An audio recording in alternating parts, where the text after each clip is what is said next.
We've got sound. You're on, I'm on, we're good to go. Let's go.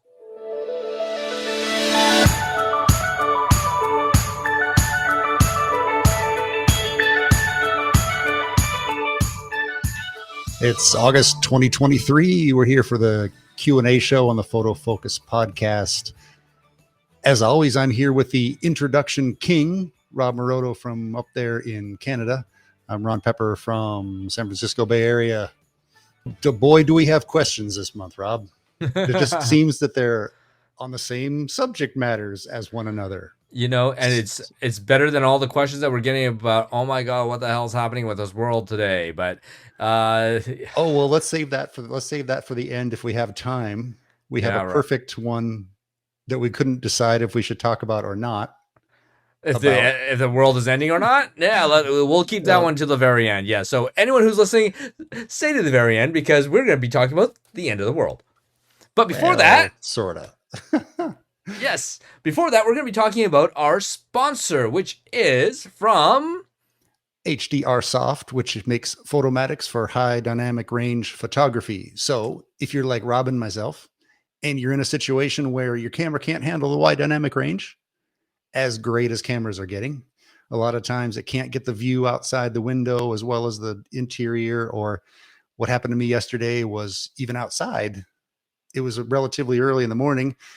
The pool was super bright and the cabanas were super dark in the morning just because where the sun was. High dynamic range situation. It was a 360, so I had to get the whole dynamic range. Anyway, Photomatics helps you put that together. That's the granddaddy HDR software out there, and still leading the way. You can do pretty much anything you want with it in that, within HDR. Because they're exactly. I get a lot of, yeah, go ahead. It's funny because let's face it, our iPhones have HDR in it, and sometimes they can get like that dynamic range way better than say our SLRs, and our SLRs seem to be a little bit more behind. The trade-off is that we actually have to use our SLRs for actual, commercial work because they have a much better sharpness, more detail, larger file size. We can't use our iPhones for that, but if you want to get, I hate to say it, if you want to get that look that you get from your iPhone, you got to use something like Photomatics to do that HDR. And the nice thing is you can actually do it better than the iPhone if you've got an SLR and you got Photomatics. So go out there, check out Photomatics, because right now you can do it for free. Try it out, have fun with it. And if you need help on learning how to use it, you can take my course or YouTube it. Anyways, now on to the question, shall we? You know what? We can even keep talking about what we were just talking about with the first question, and I'll tell you why. The question is the classic, one of the classics. All right, Rob, what was one of the things I said when we were going to start doing a Q&A show? Why the hell are we going to do it? I told you a few. I told you a few things, but one of them was, dude, we're going to get a lot of the same questions, and we have to be happy and ready for that, because there's always new people coming in and stuff. Mm-hmm. This is a perfect example. Should I shoot RAW or JPEG? I mean, it's one of the classics. It's one of the classics of your Q&A, anything, right? We get this like what, every 4 months or every 3 months? And we get it all the time. We just don't always talk about it. Like as soon as it comes in, it's just like one of those, oh, well, let's put it off to the side because we don't want to talk about it, right? Because it's such a talked about thing. But I was just going to wrap it into what you were saying about, do you want to use your iPhone or your DSLR? Because that's kind of the same question. If you shoot a JPEG with your DSLR, or you shoot a photo with an iPhone, there are a lot of similarities, and they not completely, but the similar part is all the processing is done right then. Yes. So in fact, one of my favorite things whenever this comes up, and I swear I'll let you talk, but one of my favorite things to say whenever this comes up is, anyone who shoots with anything digital is shooting RAW. So first understand that you're always shooting RAW. JPEG means, when you set it to JPEG, all that means is that it gets instantly, amazingly, and quickly, in fact, converted to the JPEG in the camera. So the camera does processing. Yeah. So that's my main thing whenever I tell someone that that's what you're doing. So a lot of times that will help them answer the question for themselves.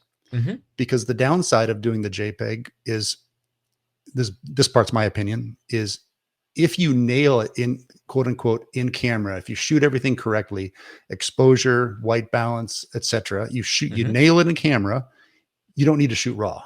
No, absolutely. I'm So glad I you would agree. no, okay. So I listened to I a don't nail everything in camera, so that's why I shoot raw.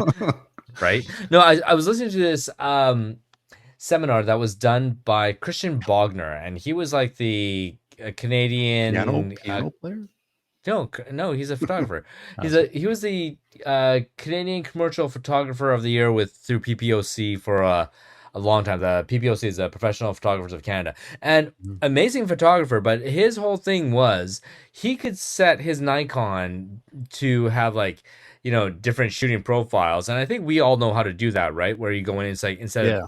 you got your natural landscape, whatever, and you can Mhm. set it so that the contrast is more, shadows are more, details are more, whatever it is. Yeah.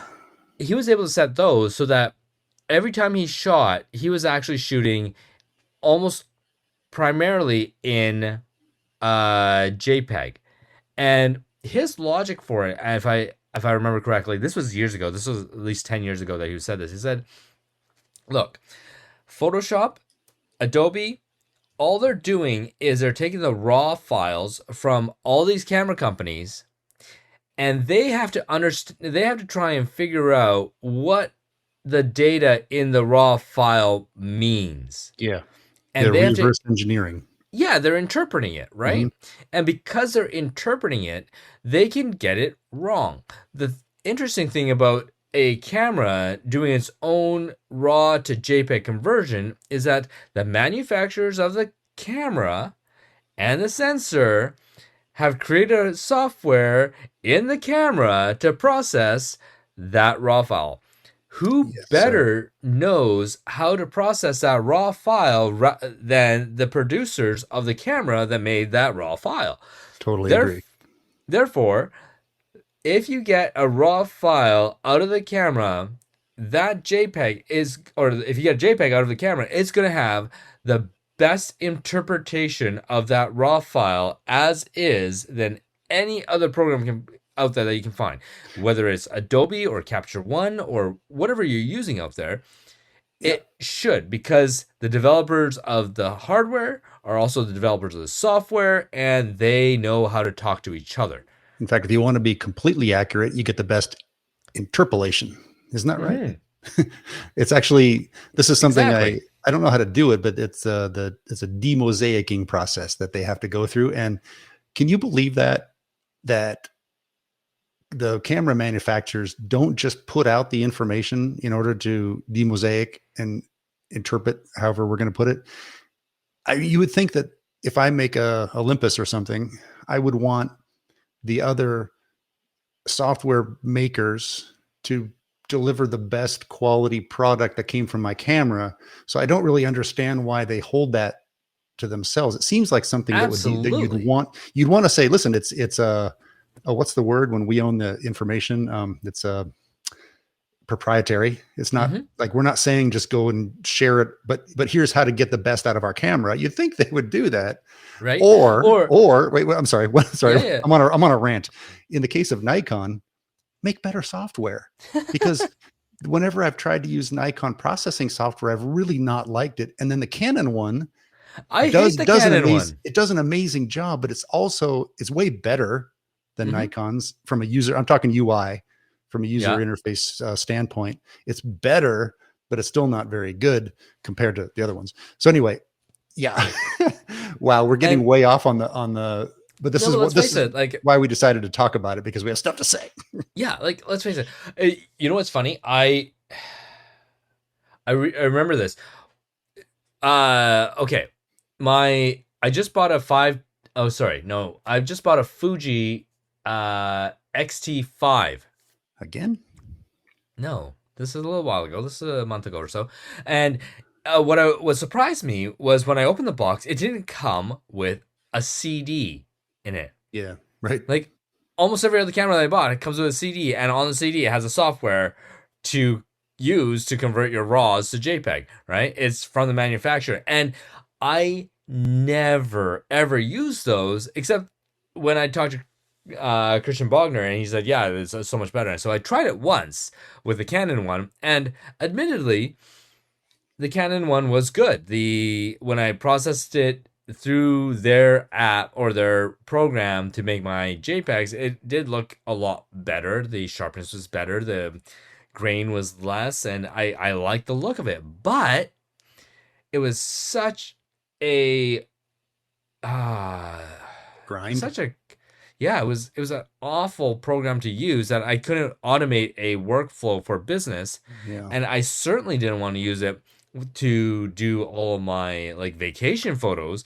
It was just the software sucked. The Yeah. interpolation was great, the software sucked. And so the UI part sucked. And Yeah. so here That's we what are now. what I did was a couple times when I needed to, I used the Canon was it DPP, I think, digital whatever their software was. Mm-hmm. I did was use it for the conversion. Like I just batched. I had like a Yeah. enormous panorama project or something, and I had shot it on Canon with another photographer. No long story, but so I wasn't a Canon shooter normally, but we used all Canon equipment. And so I just did a huge batch processes, and I was very happy with the results. In Yeah. fact, I was sitting there thinking, I should be thinking about my gear and software, because I was really happy with the results. So Oh yeah. with as much as we kind of crap on the UI, they should do better though. They should have the resources to do that. But Right? I guess they're not. This is what bugs me. They're not trying to be your Lightroom, your Capture One, or your the everyday processing kind of software. So if you're not trying to be, then give this information out to make the other ones better, or Right? actually compete with them like you Mm-hmm. want to be the processor. So that's what I don't understand. It's just, you No, should have be one or the other. no, definitely. But here's the thing that I really like. So I don't know about you, but I've got two processes. Number one, I've got my workflow for doing all my real estate photography, which okay, uh, I'm gonna I gotta Check say his course for more. it's one of those things that I've done for the last 14 years, and the process really hasn't changed much because it just works, and the workflow is smooth, it's efficient, it's great. But because of that, I don't use DPP for any of that. I use all my Canon gear, and all my staff do that. But when it comes to my personal stuff, so I just went on a 2 week road trip with my kids, and I took my XT5 and I shot RAW and JPEG.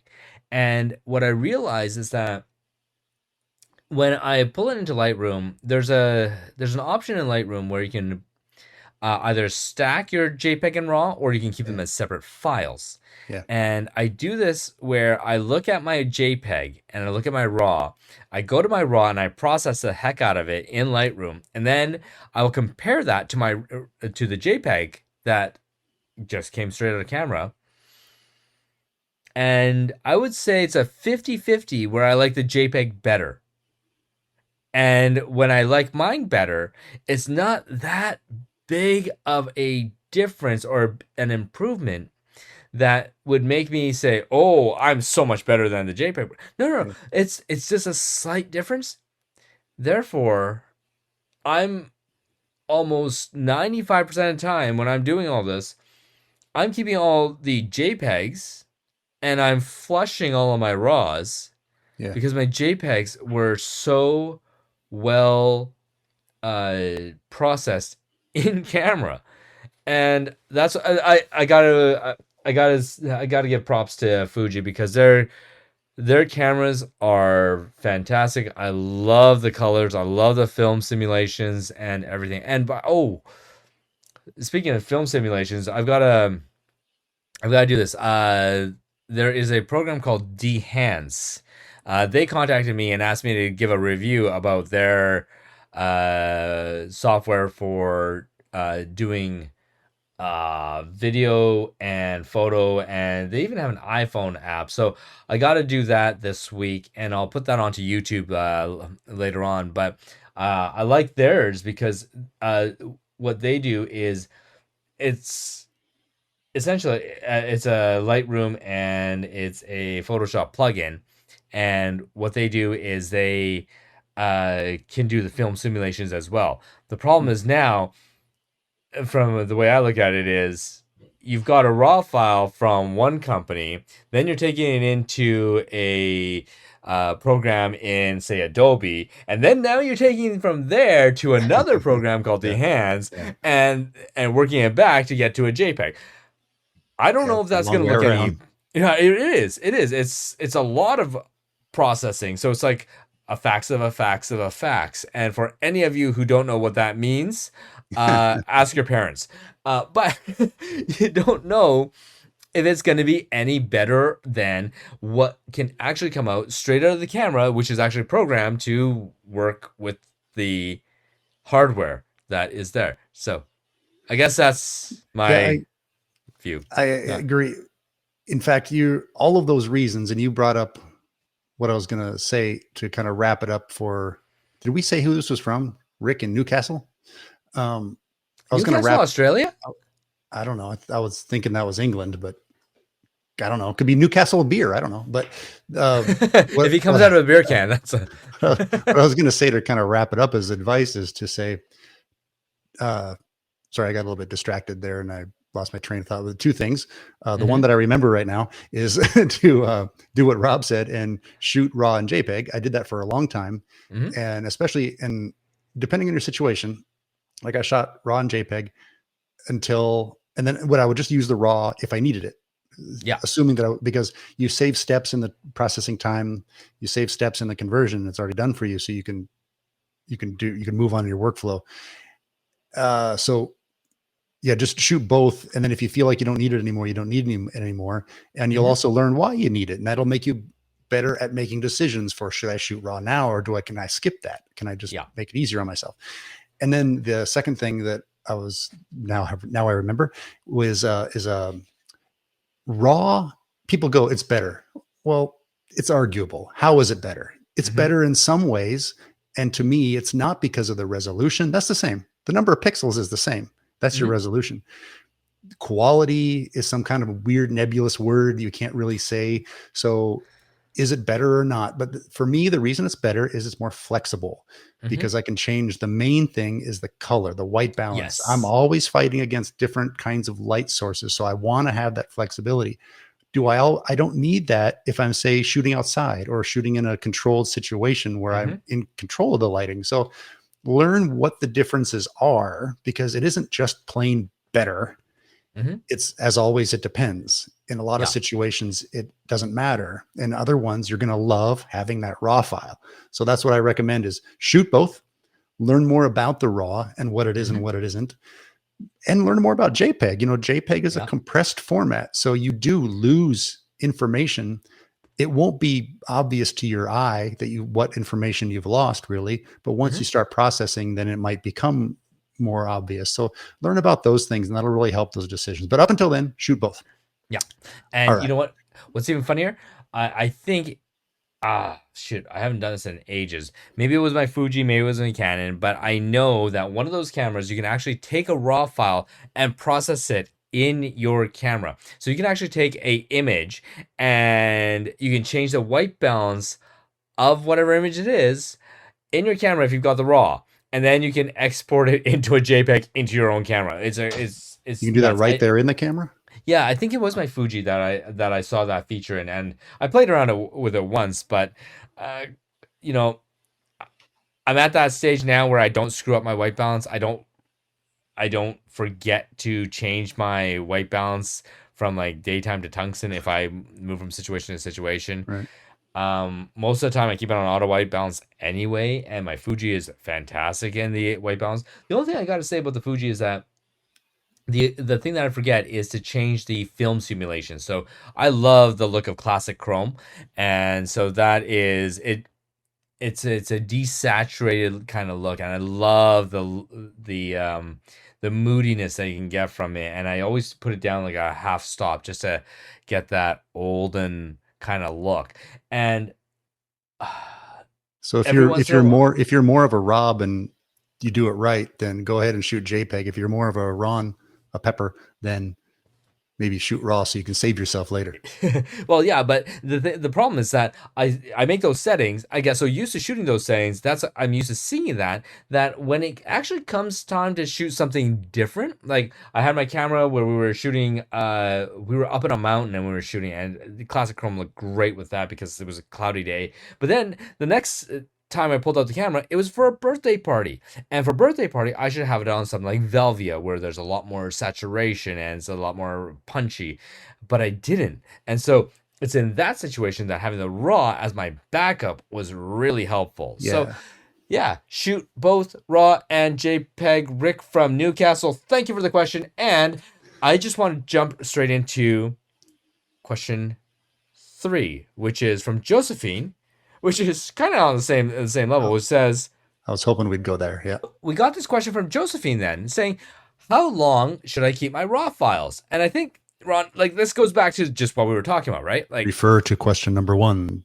exactly. Like you keep it for as long as you actually need it. Like I shoot commercially, so I will keep my raw files as long as my client needs edits done. And once the edits are done, I can get rid of them. Except lately I haven't, because I've got this thing going with Dropbox. I've got this Dropbox business account, and they say unlimited storage on it. With SmugMug, right? I think SmugMug offers that too. I haven't done it yet. No, so the guys at Dropbox, they did this whole thing like it's unlimited, but it's limited to this. And I'm like, no, you said unlimited. So yeah, no, you love that. I'm gonna throw everything on it. So I've got like what 68 terabytes or 70, something like that, like something stupid. Yeah. Amount of terabytes on Dropbox. I just keep on pushing it, and I just keep on throwing everything on there, and I throw all my raw files on there. Just because. Which account is that? Is that the $100 a year account, or is that a bigger No, account? this is my this is like $900 US a year. Oh, okay. Well, then unlimited, I would say I'd expect it.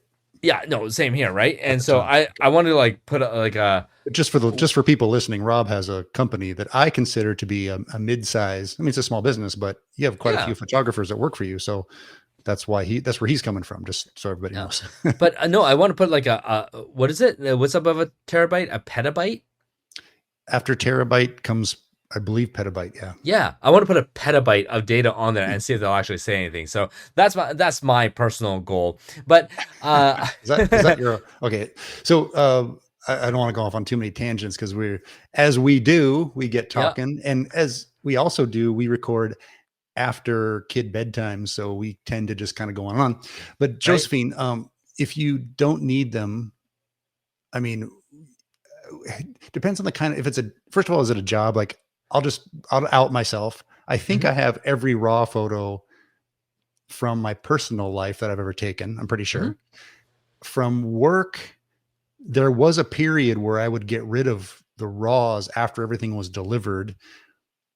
And that was like real estate, where it's transactional, it's fast. Yeah. And it's not worth it. But now, these days in this era where I'm doing real estate again, not a big volume, but I'm doing it again. And I still have kept everything thus far. But at this stage, because of the stage in my life career and everything, and also the prices that keep going down on storage all the time, because 15 years ago or whatever, buying a new hard drive is kind of a big deal, and I didn't really want to do that, so I'd get rid of all my raws instead. Where now I just keep piling raw hard drives in. Yeah. And so anyway, if you deliver a job and you're sure that they're not going to ask for changes that have to go back that far, then get rid of them. And if you're talking about something that the house is sold, is gone, I mean, what's the worst? What's the only thing that's ever going to happen is someone might ask later, but what are you going to do? Go reprocess them? Well, maybe. I mean, maybe in a few years you might be better. Yes. We all get better, and bingo, that's the reason I keep all my personal stuff, because from time to time I go back and I reprocess stuff. Yeah, no. And so I do this where if all my art stuff, and you can go to my website at robmoroto.com. I've got a small section which is my art stuff, and I keep all the raw files for that, because one of the things I found out which was really cool was when Lightroom changed or updated this year, they had this new thing called AI noise reduction. But in that AI noise reduction, it has two options. It has noise reduction, but it also has the ability to do AI enlarge. And you can take a raw file, but it has to be a raw Has to be file, raw. Yeah. and it will quadruple the size of your image, almost as if it was doing like that pixel shift thing. And it's incredible. Hmm. And so for my art stuff, I'm so happy that I kept all my raw files, because I can now use the new technology to make those even more enhanced. And while yes, I will still have to redo all the edits that I did beforehand to get to the final step. Yeah. The ability to enhance it that much more because of this AI enlarge is amazing. And so for those things, yes. For all your portfolio stuff, I would say keep the best images. Like I've got shots that I've done for weddings where it's like I I didn't like, I don't know. My top, I don't do a lot of weddings, but my top, I try to keep like my top 5 shots of every wedding as something to keep in my portfolio, just in case that one day if I actually want to become a wedding photographer, I've got a Hmm. portfolio. But for those, I keep the raws because yes, if the technology keeps on changing, because who knows, in a couple of years we might actually have like AI raw processors that can do Yeah.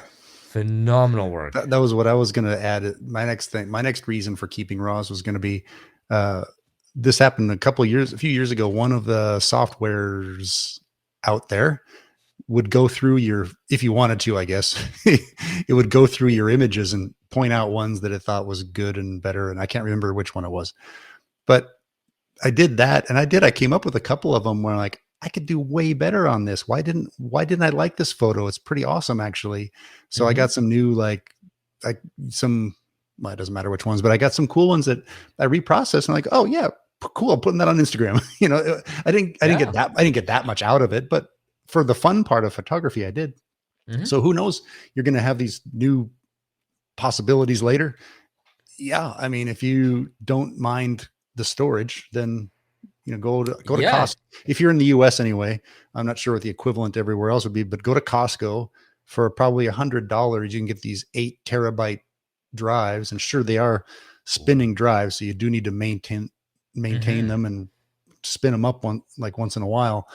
But it's super cheap, so I don't know. That's kind of my. You can tell that we're leaning toward keep the raws.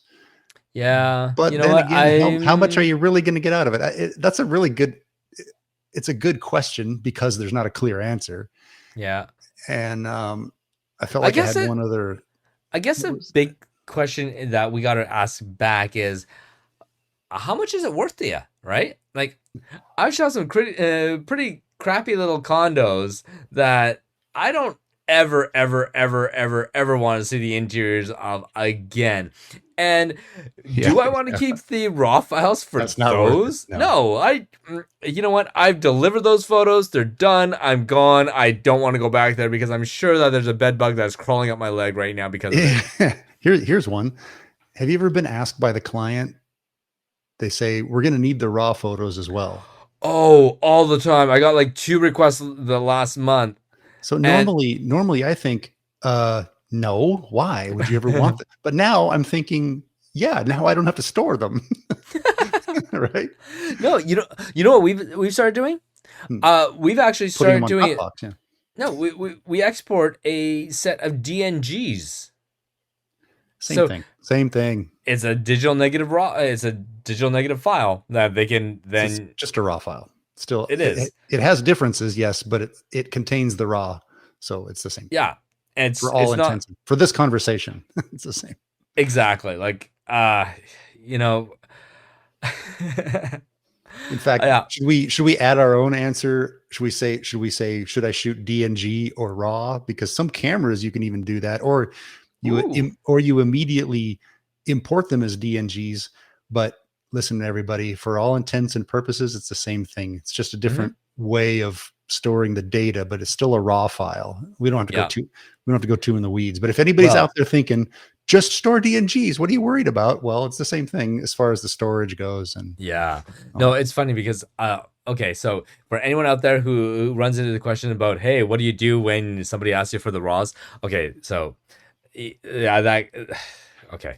We made our own question here. All right. It is this. sorry. Here's my recommendation. I've never had any problems with it. We shoot real estate. And so what I do is we do HDR as our base. And if you want to learn more about that, I've got my course. But every shot that is sent to a client actually comes from a computational amalgamation or meshing together of at least 3 to maybe anywhere up to like 20 photos in some cases, Oh yeah, because you're but combining not only bracketing but flash and and other kinds. a whole lot more, right? And Mhm. so yeah, I've got this one exterior that's going to be amazing. It's this exterior of a condo building, and I wanted to get like people walking through. I want to get all lights of the cars going through and all this other stuff. And so, yeah, it is a mashup of, I would say, 60 photos altogether.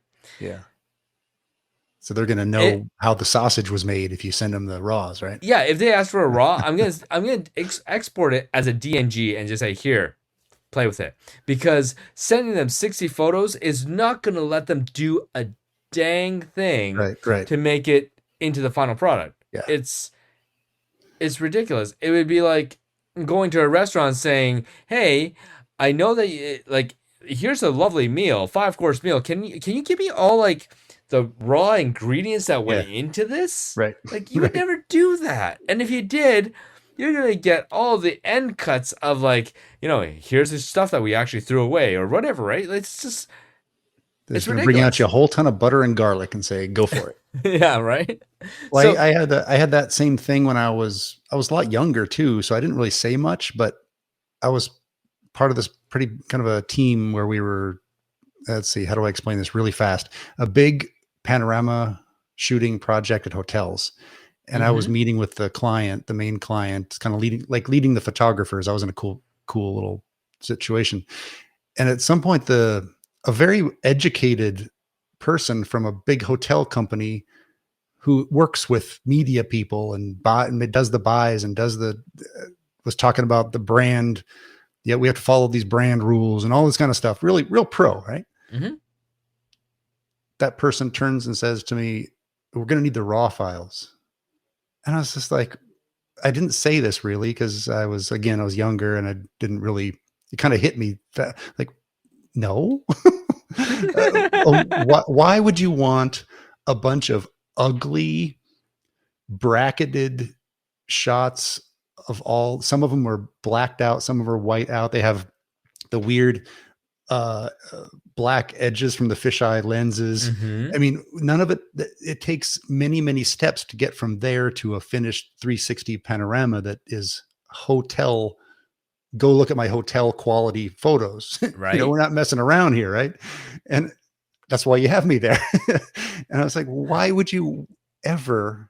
And I basically, I didn't really say anything. We're in a meeting and I just kind of ignored the whole thing and I never delivered them. I never Yeah. really brought it up, but I was shocked by that because people don't know what goes into these things because it's not like you're out shooting standard photos. Sure. Yeah. No, you know what? Or if you set up a lighting studio, a produced situation where you're all there, where like even at we were doing photos kind of recently where it was tethered, and so Mhm. you could really even see the results right there because it was like shooting food and bars and it Yeah. was all set up.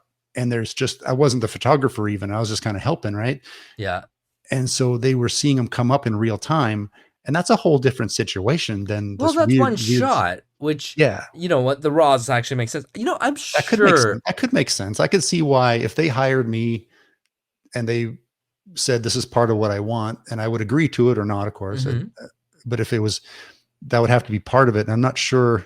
Well, let me ask you. I'd put that question to you. What if a let's say a hotel Yeah.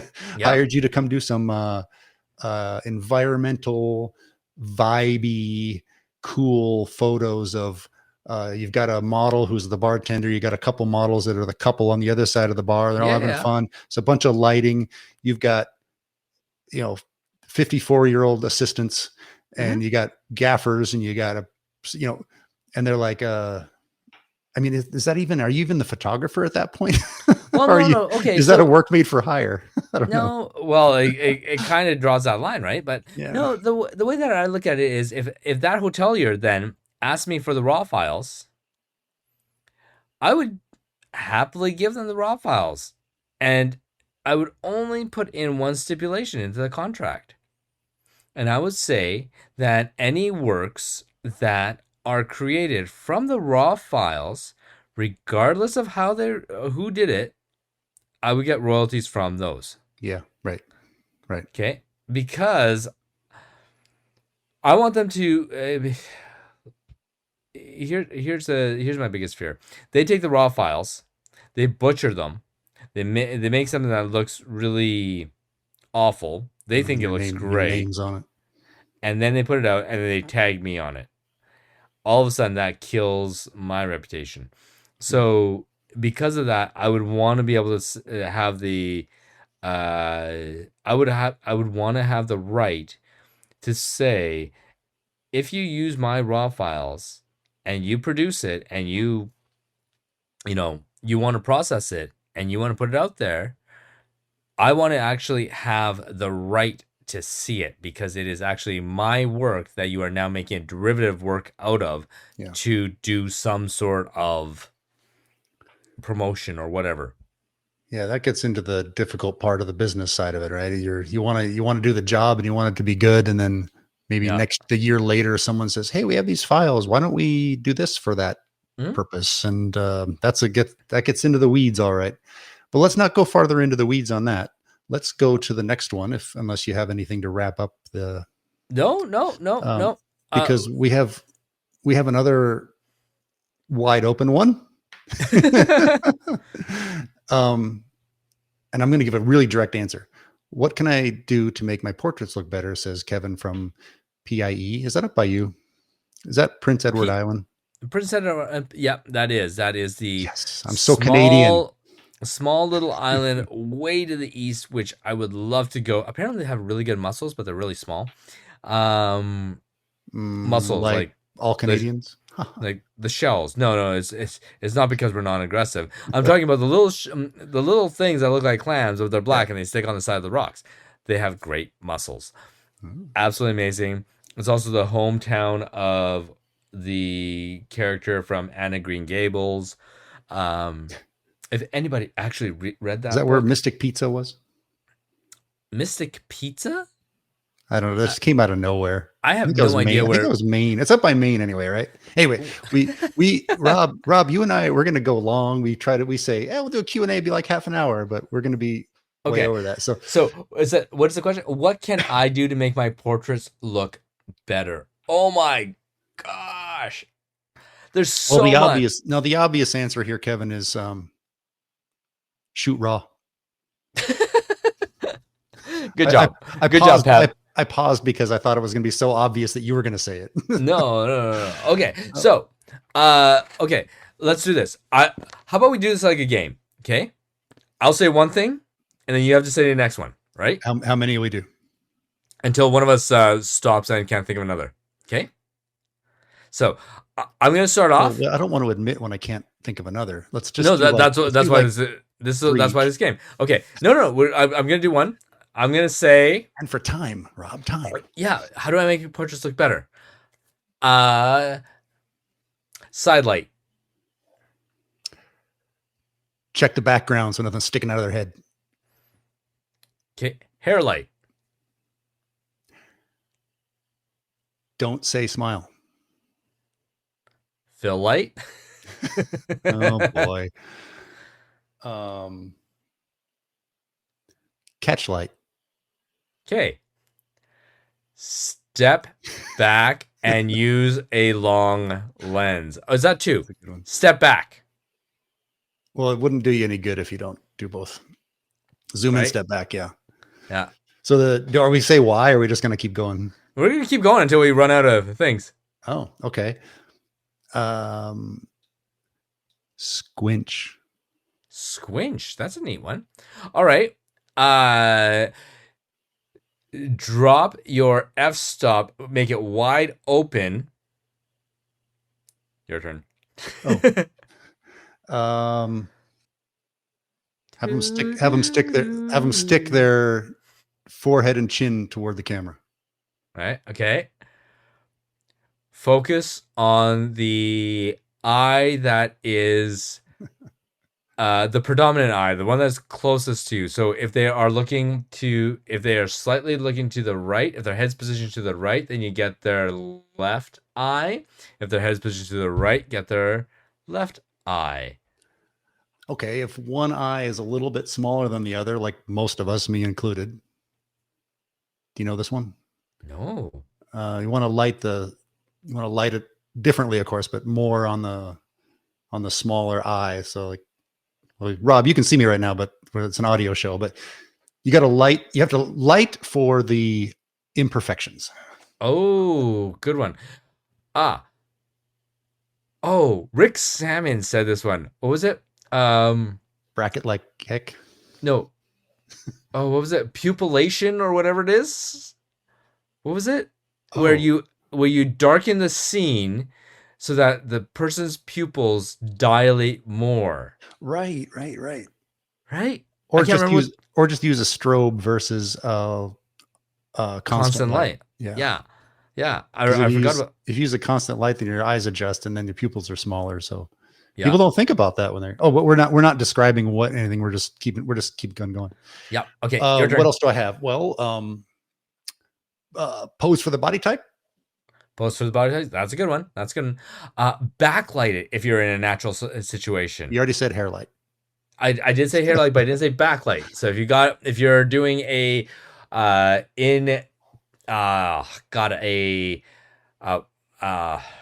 portrait of a person in a park, backlight it so the sun is like right in the off the hair kind of thing, right? Get that. Okay, I'll cheat a little bit and I'll say use Hurleyisms. Hurleyisms. What the heck are Hurleyisms? I should give credit to that too. I really like the book. Peter Hurley, he's a headshot guy. Yeah. And he specializes in, it's so specific, but it's awesome. Like just the head and barely the shoulders. He doesn't mess with anything else, just headshot. I'm sure he does, of course, but the book and the stuff he talks about were just the headshots. And he gets so much out of the person, out of their personality coming through. And it's an amazing art. And I really like what he does. And part of it is using Hurleyisms, which is to get them to show some emotion. So he'll say stuff like, what's a classic Hurleyism? Like, I'm blanking out on the course, which I always do with somebody in front of the camera. So sometimes I keep like a little list of them on the tripod and stuff like that. Like, I don't think it's Hurleyism, but one of the earliest ones I ever heard was, okay, quick, tell me how many windows are on your house. And then they get this weird look on their face. And then right after that is the moment. And he'll say stuff like, okay, give me, a little sexiness. And then he'll say, whoa, not so much, stuff like this. He'll get them just off guard and to stop thinking and to let this stuff. So, that's the most detail we've said about any of our recommendations. But since you want to give credit when it's due, it's, Peter Hurley is fantastic. I watched a couple of his videos, and I think he's got a few on what was it, B&H's? I think so. He's a New York guy, so I think he's done that stuff there. Yeah.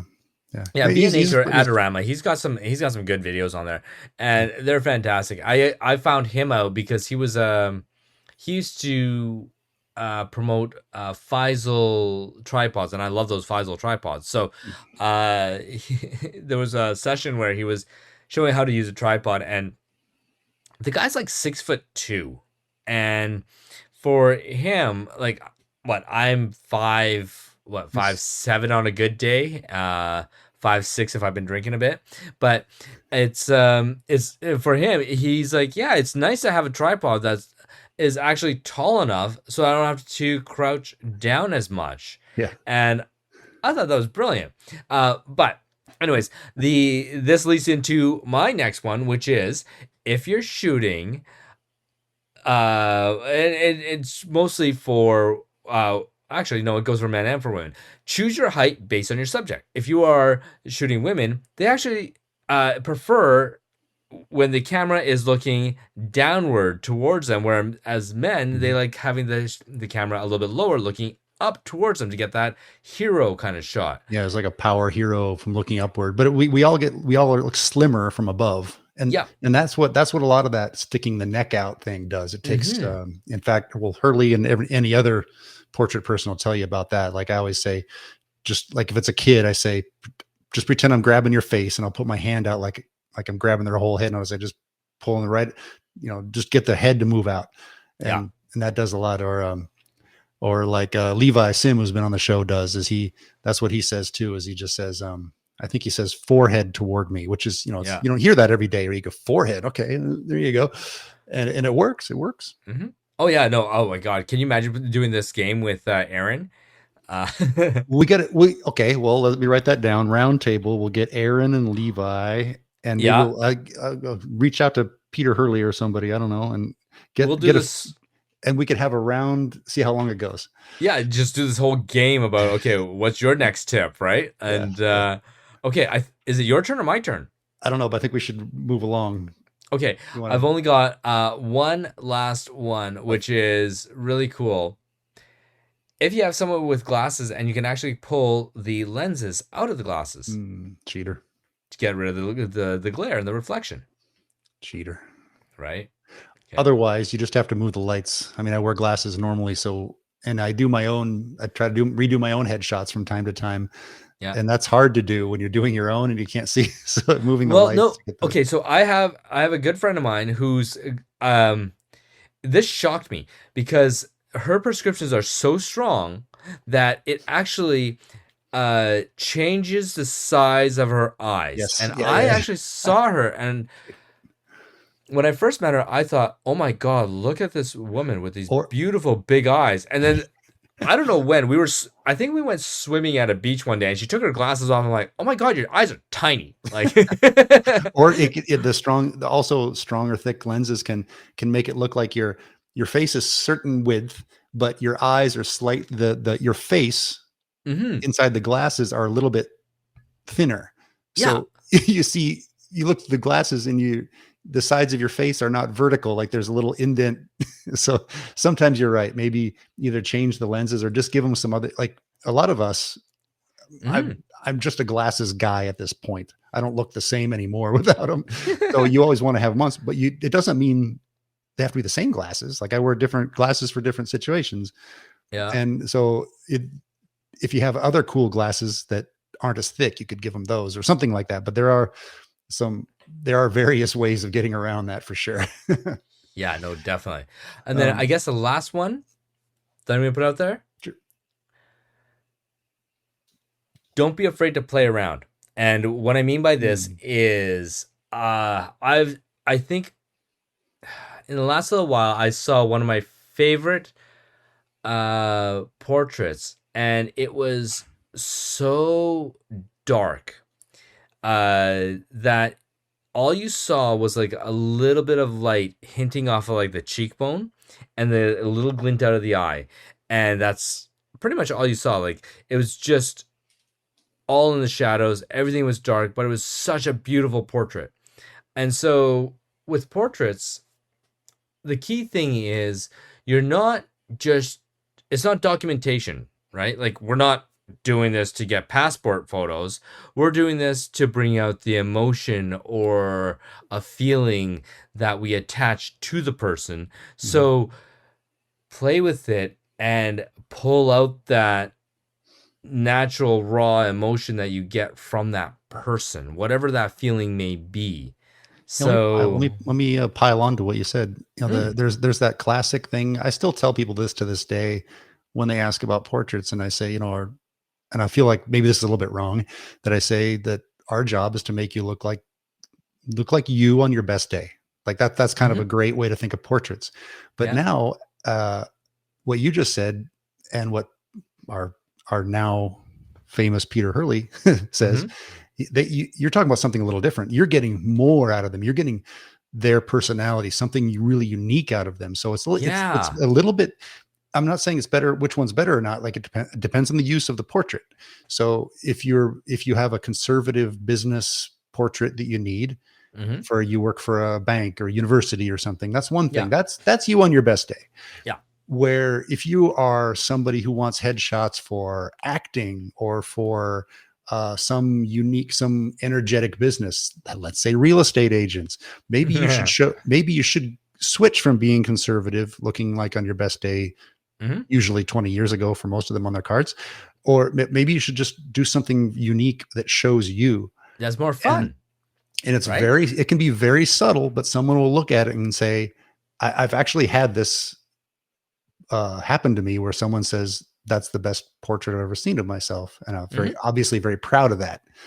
Also, I'm always very proud when they say, oh, that was so fun and easy compared to what I thought it was going to be. Also very proud of that. If you can put those two together. Right. So anyway, those are the kinds of things we're going for. So we started, is a great thing about the little thing we've built here, Rob, isn't it? Where we start with we were kind of joke around about what a generalized question, but man, I've learned something to add to my repertoire of my spiel. I've learned to bring something else out in that. And that will probably make me more energetic, more passionate. And I'm sure that'll probably do well for my own sales and stuff. Right.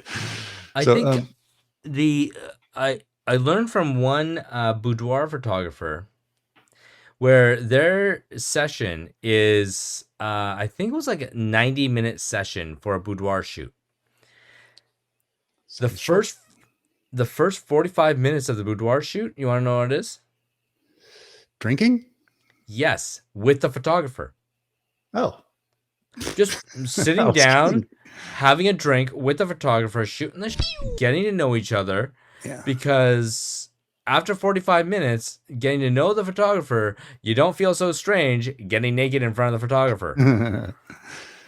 You got to keep reminding them that you hired me to do that. Yeah. Like can you imagine? It's like walking to a boudoir shoot and it's like, all right, take your clothes off, get on the bed. Like, I don't know how comfortable I would feel. It's like, okay, look sexy. I don't know if I could. Well, that would not be a professional photographer acting that way. Right? No. And so I think for so Kevin, if you can extract a learning from that and put it into what would you do for a portrait? Smiling in front of people is actually kind of hard.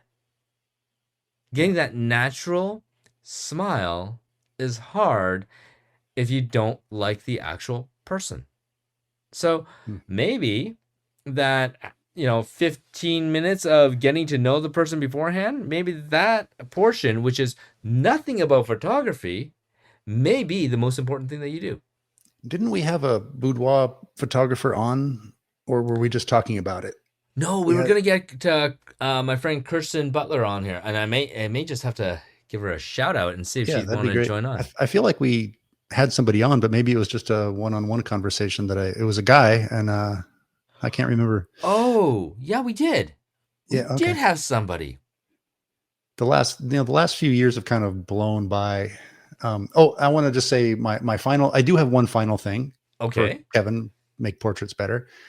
As a parent, at one time, during different times, athlete, karate guy, what's the best way to make something better?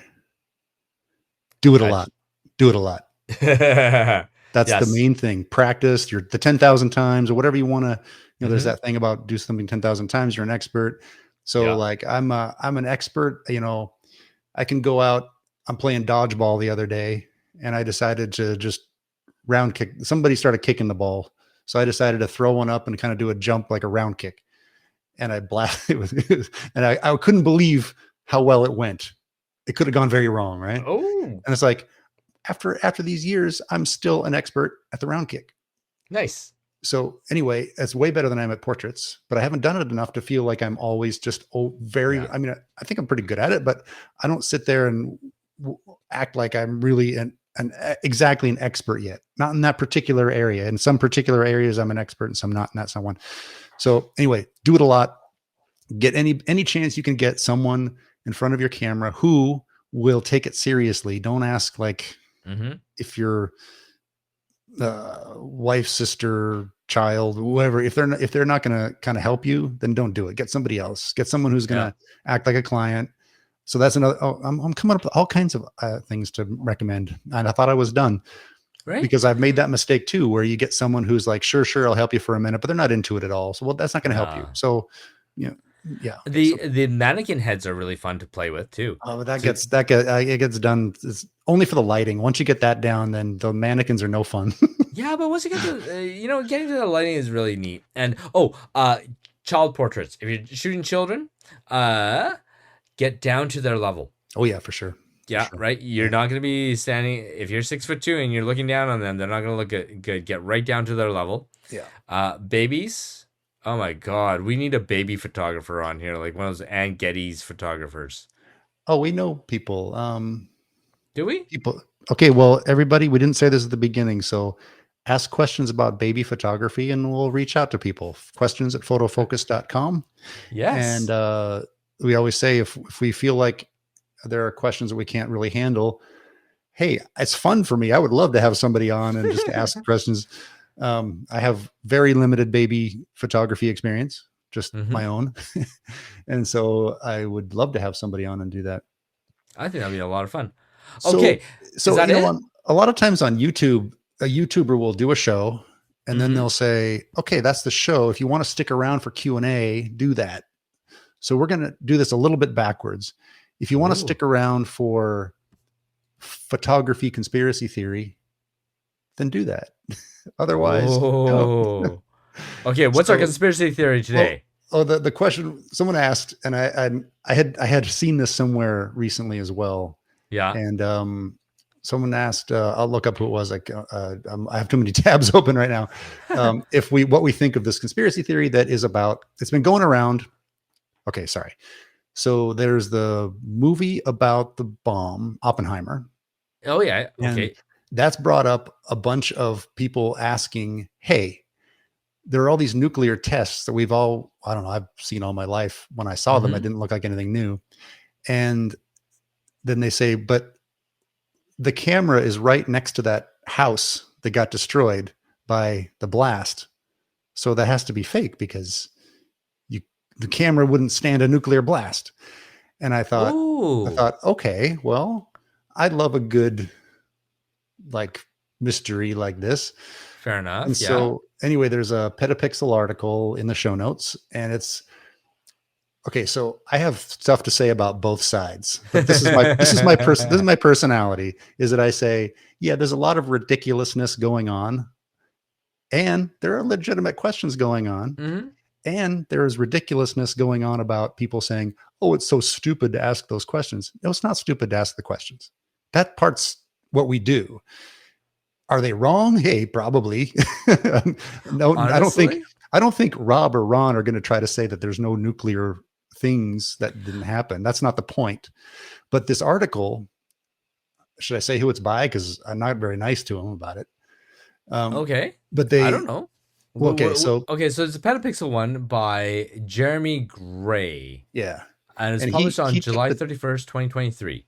He took the tact of these conspiracy people are idiots, and he didn't say idiots, but the tone is very much like, oh, this is so silly. Why would you even ask this? But and I don't want to go long on the show, so I'll just cut out part of it. There are these nuclear test videos where clearly the camera is like miles away. Okay. I'm not talking about that. But I even saw this, it probably came out around the movie too, where there's all these videos are in the article. There's a house. I saw a different house, but it's very much like the video in the article. Tiny little house. And the camera was not far away. So they're saying, of course, that it was encased in a bunch of cement and a bunch of other of course, they have the camera. They're going to protect it. They're not just going to put a camera on a tripod to get it. Yeah. All right. So I I guess what I want to say is that it's perfectly natural to ask that question when you see this little house get blown away, because it frankly looks like a miniature. But I think any of us out there who have ever used a tilt shift lens knows it's really easy to make something look like a miniature. Yep. So maybe this the type of lens they were using that gave it that look. So it was just like any reasonable person looking at that would say, wait, how did that photo get taken in 1944? Right? How did back then? How did that? Yeah. How did that photo get taken? Is film, which you can't even take through I couldn't even take certain ASA rated film. That's like the ISO of film. Certain ASA ratings you couldn't even take through airport security in the 80s when I would do that. And yet they had a way of taking this video right next to this house. So to me, it's a very natural question to ask. So Jeremy, don't take this. And to be fair, he was probably talking about those far, far away mushroom cloud videos where, I agree with you, Jeremy, there, but it does. I can believe that somehow they could protect the camera, but you know what? The glass has to be pointing toward the glass of the camera has to be unprotected. It has to see. So that has to be unprotected. And then the film has to withstand all this radiation. So I do have questions. Okay. So you know what? The cool thing is, okay, like one of the videos here, it shows it where it's filming, and then all of a sudden it goes black. Okay. So let's think about what's happening there. The video camera is rolling, the atomic blast happens, and then there's nothing. So that blast could have either just destroyed the camera, but it's actually kept the film intact. Maybe they had a way of encasing the film separately from the lens parts of the camera. That could, that now that I think about it, that could work. Clearly, they weren't out there with a little SLR. No, it's not like it destroyed a memory card that would have probably melted at the temperatures that they brought back from the future. Right. So, but it's a very, whenever I hear these people saying, "Oh, it's a conspiracy theory," my first reaction is, all right, as a reasonable adult, then tell me, if that's not real, how do you fake it? Show me how you can fake that. And if you can do it, then okay, maybe we got a case. But sometimes the faking it is more difficult than the actual doing of it. Well, Hollywood has made lots of, in fact, if you go, apparently, I haven't seen it yet, but I'm willing to bet if you go see Oppenheimer, there's going to be a fake nuclear blast. I'm just betting. So, I don't think their movie budget would have been able to cover an actual real one. So could they have faked it? Could they have made a Hollywood fake back then? Sure. And that's one of the things too. I wanted to mention. Are we going to go into this man on the moon kind of thing? Well, the moon or the nuclear blast, just because they made a movie doesn't mean the thing didn't happen, right? So what if you were on the moon and you lost all your footage, but you wanted to say, "Oh my God, we have to show the footage, so let's make some other footage." Right? Just this is the thing that I always, not always, but like with that one, that's my main point is, just because they made a movie that wasn't real or they made it on Earth doesn't mean the thing didn't happen. Those aren't mutually exclusive things. So I don't understand, like when someone says, "See, it's a fake video." Okay, maybe they're so dumb that they didn't get or it was just impossible. Maybe they had a equipment failure up there. Maybe they did something, so they wanted to show it. And so I'm just making stuff up. I don't know. No. I think that's very valid, because otherwise we wouldn't have the TV show America's Most Wanted. I haven't watched it. Proudly say that I have not watched that. So explain. Okay, so America's Most Wanted is essentially a recreation of all these unsolved mysteries they actually reenact to try and find and solve the mysteries of what actually happened. So because they show an actor doing it means it never happened, right? otherwise. They had to make it. They had to make something fake because I mean, there's no logic there. So this is what I'm getting at when I read this article, and I felt like Jeremy was being a little bit like saying stuff like, although it may not persuade all those who hold this nonsensical. Sorry, I screwed it up. Although it may not persuade all those who hold this nonsensical notion, the AP has taken the conspiracy theory to task, proving this and that. Okay, well, is it nonsensical to ask? No. If you ask and you have a fun conversation over a cocktail, that's a fun thing to do. And so you and I throw it back and forth, and maybe you hadn't thought of the thing about just because you make a movie doesn't mean it didn't happen before. And so maybe we're seeing right artist renderings of what we think the tests are going to look like when we do them. I don't know. I'm just spitballing here. Exactly. Like Leonardo DiCaprio was on the Titanic. Let's face it. That was real. No, it didn't sink. It didn't really sink because they made this fake movie about it. Therefore, that proves that there was no sink. See what I'm getting at? Right. Okay. And that's why that whole, no, I'm not going to even, no, I'm not going to say anything. Pepper, right, always the reasonable one, always the one saying, yeah, well, come on. Yeah. Okay. All right. Out loud. To quote Jack O'Neill from SG1, for crying out loud, it's just a fun thing to laugh about and talk about. Or that guy on YouTube. No way. All right. Anyways, we have gone over an hour, so let's wrap this up. And again, let's thank our sponsor, Photomatics, or HDRsoft, for making Photomatics, which made my career actually work and made Ron Pepper's career work. And if you want to learn more about how to use Photomatics for real estate photography, then you can join me on my course at robmoroto.com and use the coupon code that's in the show notes, or Photofocus, and you'll get 20% off of that. All right. You can remember Photofocus. Hopefully you can remember Photofocus. That's what you're listening to, and we'll talk to you next time. If you have any questions, by all means, send them to us at questions@photofocus.com. Easy to remember. Send us your questions. Be as detailed as you want, and we will love to use them. If you send an audio question, you'll almost for sure get used, because I like doing that, and we never get them. So do that. So we will see you in a couple weeks, or you'll hear us in a couple weeks for the round table.